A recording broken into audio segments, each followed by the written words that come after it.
Hey y'all, I'm Default Professor. Welcome to the channel. If you like what you see in this video, be sure to give it a like, hit that subscribe button, and go check out my other videos. It'll help me pay for grad school and supplement that extraordinarily high teacher salary. Let's get to it. When you think of rebellion, what do you think of? If you're from Mississippi, it might be different, but in terms of Star Wars, it seems innocuous because we associate the rebellion with the resistance, but these terms are not interchangeable. Language is a way of understanding, and often we use language to display that understanding. We also use language to project an understanding to an audience.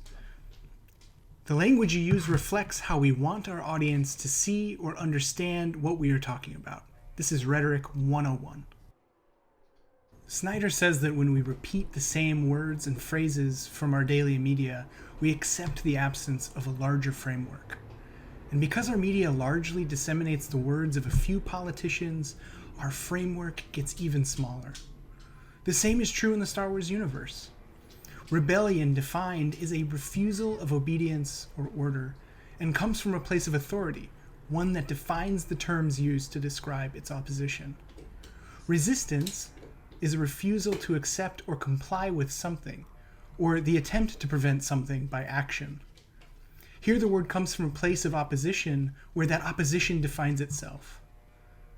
It's when this language is used to demean people, to belittle their experience, to create negative imagery, that we get into trouble. The following is a small sampling from the game of the way the Empire describes those who stand against it. A rebel saboteurs. The rebels, that scum. Treason. Rebel patrol. Order them where they stay. Told me once that rebellions are built on hate. Resistance, rebellion, defiance. Annihilate them, but do not question my authority, Commander Versio. Power is the only path to peace. Admiral Versio will cleanse the galaxy, Commander, to remind them who is truly in control. We'll purge this planet. Fear shall spread, and the galaxy will remember who's in control. And that terror will spread around the galaxy. You're telling me expendable to prove that we are worthy of... This is treason.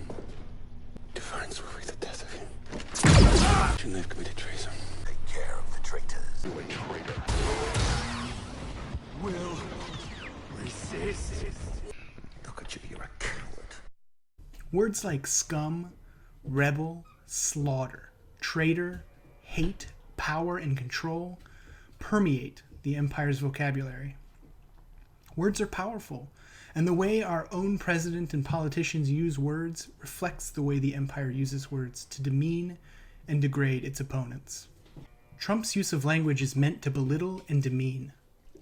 For instance, calling Mexicans rapists and gang members, or that African countries or African diaspora countries are shithole countries. And of course, who can forget the Access Hollywood tape where he told Billy Bush that he would just grab them by the pussy. He's called the news fake news. He called a caravan of incoming refugee seekers an invasion. The Mueller report was a witch hunt. And the current impeachment trial is a lynching. And of course, he also has a nickname for every single one of his opponents. Again, these are meant to make you feel a particular way. And ultimately, these words are meant to spread fear, suspicion, and doubt. So then, what does it mean to be kind to our language? Snyder says to think up your own way of speaking, even if only to convey that thing you think everyone is saying.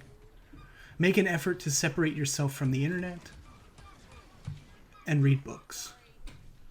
In short, gather information and think for yourself.